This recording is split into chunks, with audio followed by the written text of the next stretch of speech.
నల్ల కలువ 68th chapter. ఏంటి సార్ నన్ను కలవమన్నారు అని అడుగుతాడు విశ్వ తనకెదురుగా ఉన్న సోమేశ్వర్ గారిని.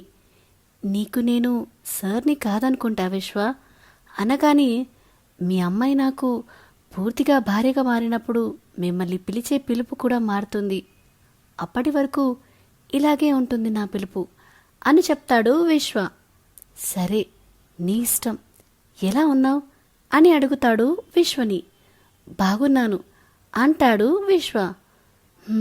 బాగున్నావు, కానీ మొహంలో నవ్వే లేదు అని కాసేపు మౌనంగా మారి, నా కూతుర్ని నీ జీవితంలోకి పంపించి నీ నవ్వు లాక్కుంటున్నాం కదా అంటారు నవ్వుతూ సోమేశ్వర్ గారు.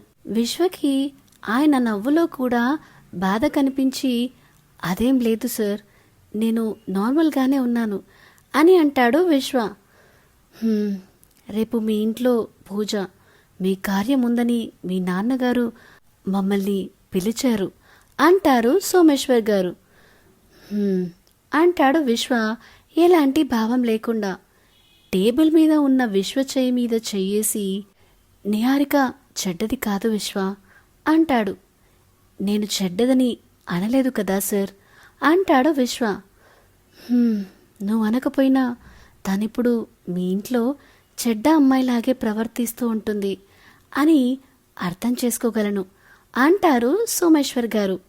విశ్వ ఏం మాట్లాడకుండా మౌనంగా ఉండేసరికి, విశ్వ నీకు విడాకులు ఇప్పించమంటావా అని అడుగుతారు ఆయన. ఆ మాటకి షాక్ అయిన విశ్వ కళ్ళు పెద్దవి చేసి, ఏంటి సార్, మీకు పెళ్ళంటే బొమ్మలాటలా అనిపిస్తుందా? వద్దంటున్నా ఒప్పించి మరి పెళ్లి చేసి ఇప్పుడేమో విడాకులు అంటున్నారు అని సీరియస్గా అంటాడు విశ్వబాబు. విశ్వ రియాక్షన్కి చిన్నగా నవ్వుకొని, అంటే నా కూతుర్ని వదిలించుకునే ఉద్దేశం అయితే నీకు లేదన్నమాట అనగానే ఆయన వైపు అలాగే చూస్తూ ఉంటాడు విశ్వబాబు. మరి ఈ బంధాన్ని నిలబెట్టుకోవడానికి నువ్వు చేస్తున్న ప్రయత్నం ఏంటి విశ్వ అని అడుగుతారు ఆయన. అయోమయంగా చూస్తాడు విశ్వ ఆయన మాటలు అర్థం కాక. అదే విశ్వ, నీకు నిహారికని వదిలేసే ఉద్దేశం లేనప్పుడు దగ్గరయ్యే ప్రయత్నాలైనా చేయాలి కదా అని అంటారు సోమేశ్వర్ గారు. ఒక అమ్మాయికి ఇష్టం లేకుండా తన చిటికన వేలు తాకడానికి కూడా ఇష్టపడను నేను అంటాడు విశ్వ. చూడు విశ్వ, మనం ప్రయత్నం చేయకుండానే మన పని జరిగిపోవాలి అంటే ఏ విషయంలోనూ జరగదు. ముందు నువ్వు నీ ప్రయత్నం చెయ్యు, ఫలితం గురించి ఆలోచించకుండా అని అంటారు సోమేశ్వర్ గారు.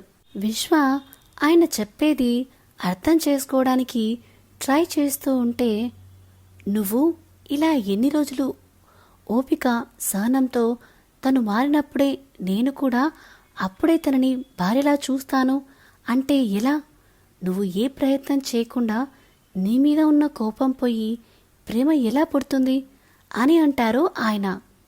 ఇప్పుడు మీరు నన్ను ఏం చేయమంటున్నారు అని అడుగుతాడు విశ్వబాబు. అదైతే నువ్వే ఆలోచించుకోవాలి. పోట్లగిత్త కొమ్ములు విరిచాలంటే కామ్గా దాన్ని చూస్తూ ఉంటే సరిపోదు, దాని దగ్గరకు వెళ్ళి దానితో తలపడాలి అని చెప్తారు సోమేశ్వర్ గారు. మీరేం చెప్తున్నారో నాకు అర్థం కావట్లేదు అని అంటాడు విశ్వ. ఆలోచించు, నీకే అర్థమవుతుంది అని చెప్పి, సరే నీకు ఆఫీస్ టైం అవుతున్నట్టుంది కదా, వెళ్ళు అని విశ్వని పంపించి, మీరిద్దరూ హ్యాపీగా ఉంటేనే మేము చేసిన ఈ పెళ్ళికి విలువ ఉంటుంది విశ్వ. అలా లేకుండా మీరు ఇలా ఎన్ని రోజులు కలిసి ఉన్నా ఆ బంధానికి విలువ ఉండదు అని అనుకుంటారు సోమేశ్వర్ గారు. విశ్వ ఆఫీస్లో కూర్చొని కూడా సోమేశ్వర్ గారి మాటల గురించే ఆలోచిస్తూ ఉంటే వైషు అది గమనించి విశ్వ దగ్గరికి వస్తుంది. ఏమైంది విశ్వ, వచ్చినప్పటి నుంచి ఏదో ఆలోచిస్తూనే ఉన్నావు, రేపటి గురించా అని అడుగుతుంది వైషు. కాదు వైషు, అని ఈరోజు నిహారిక వాళ్ళ నాన్నగారు కలిశారు అని చెప్తాడు. హో అయితే అని అడుగుతుంది వైషు. అది ఆయన నాకు ఏదో చెప్పారు, కానీ కరెక్ట్గా అర్థం కావట్లేదు అని అన్నాడు విశ్వ. ఏం చెప్పారు అని వైషు అడిగితే వాళ్ళిద్దరి మధ్య జరిగిన డిస్కషన్ మొత్తం చెప్తాడు విశ్వ. అంతా విన్న వైషు, ఇందులో అర్థం కాకపోవడానికి ఏముంది విశ్వ, నిహారికకి దగ్గర కావడానికి నీ ప్రయత్నం నిన్ను చేయమన్నాడు అంతే అంటుంది వైషు. అలా ఎలా తనకిష్టం లేకుండా నేను దగ్గర అవ్వగలను అంటాడు విశ్వ. తనకి ఇష్టం ఎలా పుడుతుంది విశ్వ?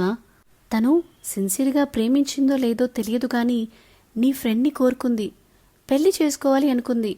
అలాంటిది సడన్గా నీతో పెళ్లి జరిగితే ఇతనే నా భర్త అని అడ్జస్ట్ అయి కాపురం చేయదు కదా విశ్వ. నీ ప్రేమ తనకి అర్థమయ్యేలా చూపిస్తే తనకి నీ మీద కొంచెం కొంచెం ఇష్టం పుట్టి తర్వాత ప్రేమగా మారచ్చు. అంతేకాని నువ్వు కూడా నిమ్మకు నీరెత్తునట్టే తనే మారుతుంది అని చూసుకుంటూ ఉంటే నువ్వు నీ ఫ్రెండ్తో కలిసి సన్యాసంలో కలుస్తావు అంటుంది వైషు. అదేంటి వైషు అంత మాట అన్నావు? నేనంటే ఓకే, నువ్వుంటగా వేద్ సన్యాసంలో ఎందుకు కలుస్తాడు అంటాడు విశ్వ. నేనున్నాను కాబట్టే కలుస్తాడు అని విసుగ్గా అంటుంది వైషు. వాడు కూడా మారతాడులే వైషు, నువ్వే ఇలా డీలా పడిపోతే నా సంగతి ఏంటి చెప్పు అంటాడు విశ్వబాబు.